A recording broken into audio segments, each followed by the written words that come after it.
Know when you're not telling the truth. Hey, I'm Sarah Leather from thesarahleather.com, and I want to talk about how to know when you are not telling the truth. I often talk about telling the truth in your business and life to share your message, so talk about what's really true for you so that you will attract your dream clients to you. But now I want to talk about the other side of that, and that's when it's not the truth. It's when it's just insecure thought. It's not the truth at all.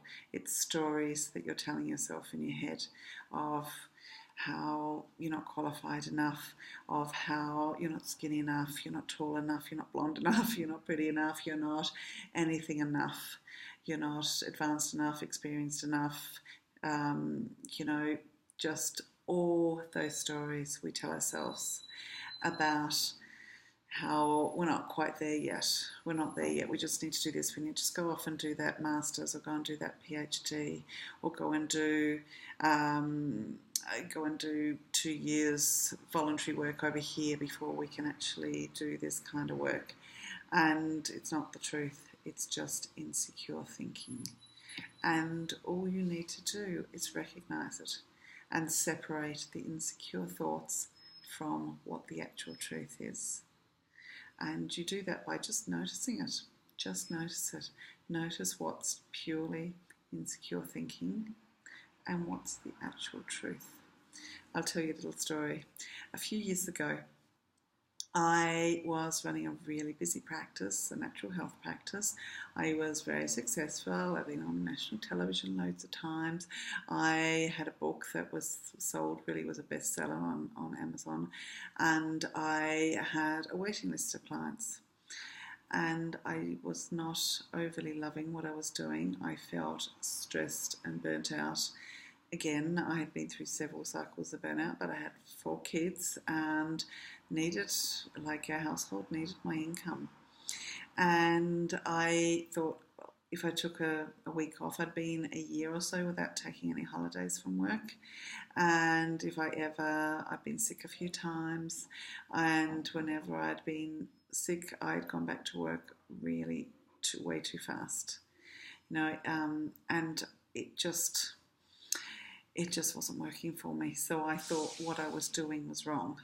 I thought the work that I was doing, I actually loved the work I was doing, but I just hated how it made me feel, how exhausted I was, and how it was taking away from being with my family or having any time to myself.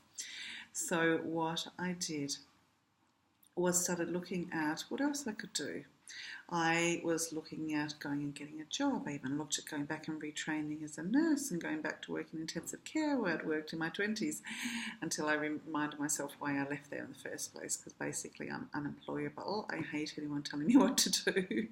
I hate being told what hours to work, what I can wear, what kind of earrings I can have in. I don't even wear earrings anymore. I used to get told off all the time for wearing hoop earrings. I used to get told off for having ribbons in my hair. That was the 80s. I used to be told off for sitting on the patient's bed. I used to love to sit down with them, hold their hand, look them in the eye, and hear where they were stuck, hear what their pain was, just really listen to them and try and find a solution if possible, but if not, just purely listening. And I knew that was enough a lot of the time, but no, wasn't allowed to sit on their bed. That was against protocol. So I knew that was never going to work. That was never, ever going to work. And I looked around at my options, and what I thought that I was going to do was to go and study a master's in CBT, cognitive behavioural therapy. Even though what I was doing was already, the coaching that I was doing was already very strongly aligned with that. Because I thought all the GPs in the area love CBT. They'll refer it to me all the time, and I don't know what I was thinking, because the truth was I was busy enough. I didn't need more clients, but in my mind at the time, the insecure thinking was telling me if I just changed, I took off one hat and put on another, it would be different. But no. And that's when I came across sort of more high-end work, VIP days, and the only problem was my business model. And that's why I became so obsessed with business coaching, was because I could see what a difference a business model made to my life. Basically, the difference it made was I at least tripled my income in about 4 months, working half the hours, maybe even less than that, with clients. And made a massive, massive difference.